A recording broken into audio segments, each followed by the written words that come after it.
A new documentary that's premiering in Ennis later this week. It's celebrating music, friendship and second chances, and it's entitled Once We Were Punks. It's directed by Frank Shouldice and it tells the story of four school friends from Cavan who formed a punk band in the 1980s before life took them in different directions, only to reunite decades later and rediscover the dream. The film is launching at the Arc Cinema in Ennis on Friday and it has a strong local collection too, with band member David Meagher, now living in Killaloe. And I'm delighted to say I'm joined on the line by Frank Shouldice, the director and writer, David Meagher, and Paddy Glackin, the bass player, who's arrived for the film all the way from Australia. Gentlemen, you're very welcome to the programme this morning. Thanks, Sarah. Frank, I'll start with yourself. We gave a brief outline of the documentary Once We Were Punks there, but could you tell us a little bit about it, why you decided to make it and just your background as a punk band? Well, it was an unlikely sort of beginning, Daragh, because years ago I had made a film, The Man Who Wanted to Fly, which was actually set out of Ballybor. It was about an octogenarian who wanted to fly a plane, and he lived at home with his brother. And that took 5.5 years, and we were really pleased with the film and the response to it. And then it was kind of looking around for the next project over time, and there was nothing really presenting itself until I just happened to hear a song on the radio, and it was a song called The Pop-In. And I hadn't heard the song before. I didn't know the band. When it was name checked, the band were the Sons of Southern Ulster. I was intrigued and just started following up on it. And quite remarkably, all roads led back to Ballybor, that the Sons of Southern Ulster had actually originated from there, which it was a bit like Casablanca, you know, of all the towns in all the world, that how this brought me back to Ballybor was by utter chance. And so when I started looking into it, it wasn't actually with a documentary in mind straight away. It was just out of curiosity. And then I began to learn a lot more, that these were, why hadn't I heard of them? Well, it was pretty obvious, because in a way they didn't really exist. They had been a punk band when they were a lot younger, given it a rattle, given it a few years, and then called it a day. And then many years later, as David would tell you, they gathered for Justin the singer. Like, two of the band had emigrated, Justin and Paddy.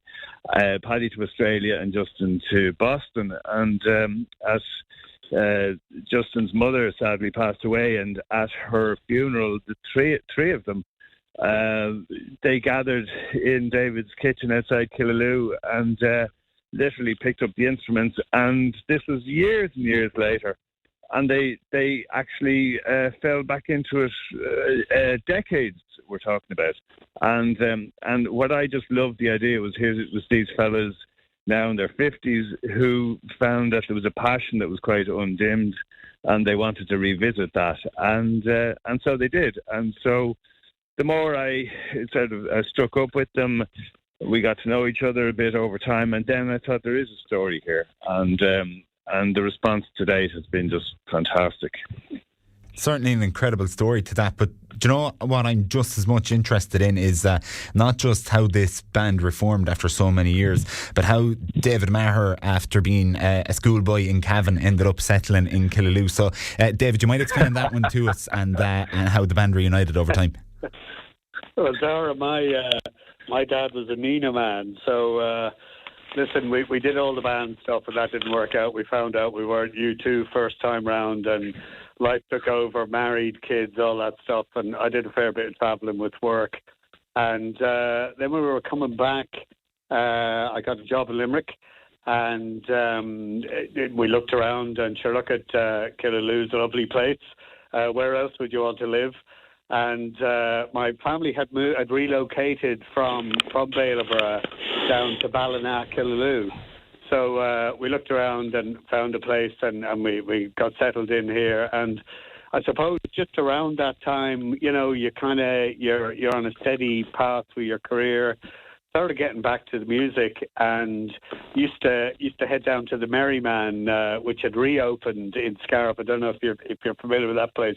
Be a great folk club, and it just reignited this thing. And I started playing guitar again, and then Justin's mother passed, and he came back from America, and we all met up at that. We were in Dublin, and just after I said, "Do you want to come down to mine?" So we headed down, and we have a big shed here, and just started playing together. And I suppose I'll call it magic. Whatever it is, the potion started again, and we started playing, and we just said, "Look, why don't we do this again? Only let's not be young fellas writing about stuff, cars and romance and all that stuff. Why don't we write about the world that we grew up in, which, 1980s Ireland, rural Ireland is fading, and I'm not sure it's that well documented, certainly musically anyway.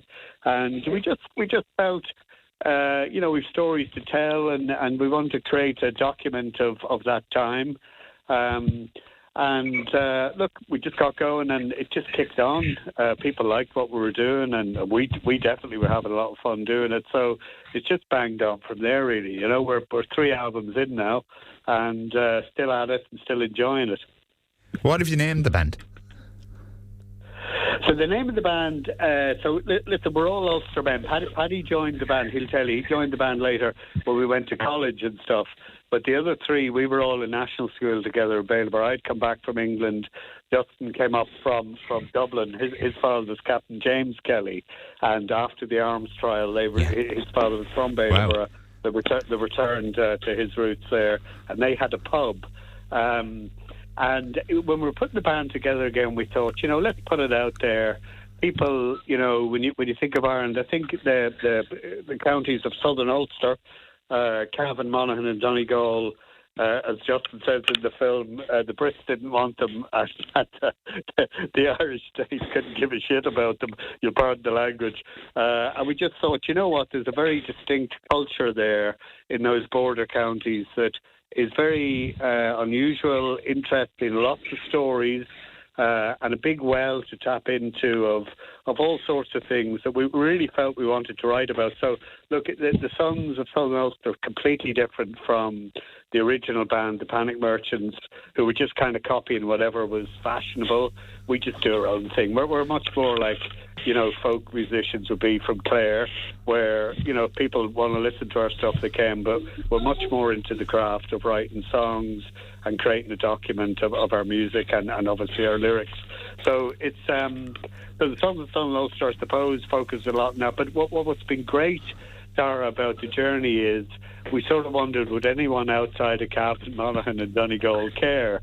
And what you realise is that experience of rural Ireland, people really get it, and they get it all over the country. So, I mean, people in Clare and stuff, and people in Cork and Kerry and all around, we'd have lots and lots of people who enjoy our music, and it resonates with them, the stories, because, look, before the internet, Ireland was a whole load of towns that were bubbles, and personalities were big, and people were very curious and playful.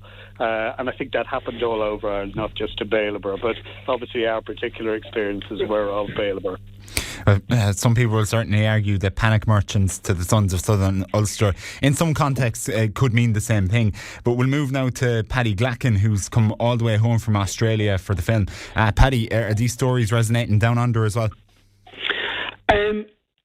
I think it's very different. I mean, obviously there's a big Irish community in Australia, but I think Australia's got a very distinct music scene. I think the stuff we're doing as the Sons of Southern. I mean, certainly all of my work colleagues are initially surprised, then amazed, and then they all go and listen and come back and go, well, that was surprisingly good.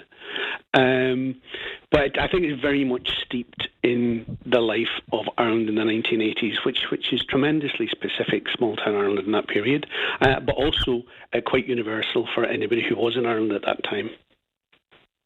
And Paddy, you've obviously made a significant journey to come home from this. You're back from Australia, so how do you find keeping up your commitments with the band? Well, the first thing I'll say is it was an even longer journey thanks to Donald Trump and to me, and he's causing in the flights from the Middle East. But look, the internet is a great thing, and the connectivity that we have now makes a huge difference to how things were before. And it's fantastic to come back. It's energising, and it's like a holiday.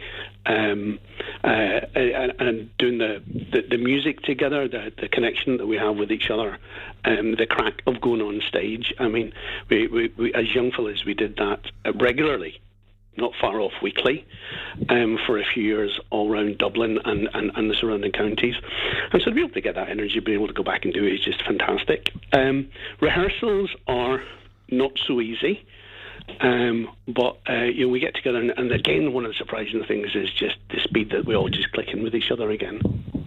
Yeah, absolutely. Well, it's a remarkable story, and your documentary is premiering in the Arc Cinema in Ennis this Friday night. Any more information there about timings, tickets that we want to share? Can David, Paddy or Frank? David, I'm expecting you to be able to give me the best information in this. You're living locally. You don't have the excuse of being in Australia for a while. I'm gonna let Frank's on top of that. He's on those logistics. Fair enough, Frank. Over to you. Logistics, yeah, like how to buy a ticket. No, it's actually the times vary a bit, but it's starting on Friday, and we're delighted to be opening in Ennis.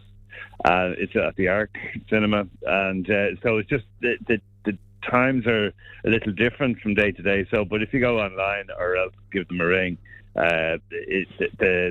The Arc Cinema is going to be showing us every day from Friday on, I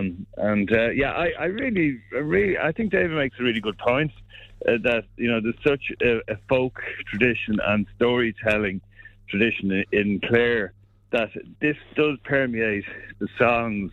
That even though this originated as a punk band, there is a crossover punk into folk, I think, in telling these stories, and they do resonate with provincial Ireland. I really believe that people kind of connect with them. Absolutely. Well, look, we wish you all the very best luck at the premiere on Friday. I've no doubt it's going to be a great success. That's Frank Shouldice, David Meagher, Paddy Glackin, who are, I suppose, the creators of Once We Were Punks, the documentary that's going to be airing this Friday in the Arc Cinema in Ennis, and it's going to be chronicling the story of 4 school friends from Cavan who reunited partially in Clare to rediscover their punk band dream. Gentlemen, thank you very much. Thanks, Sarah. Thank you.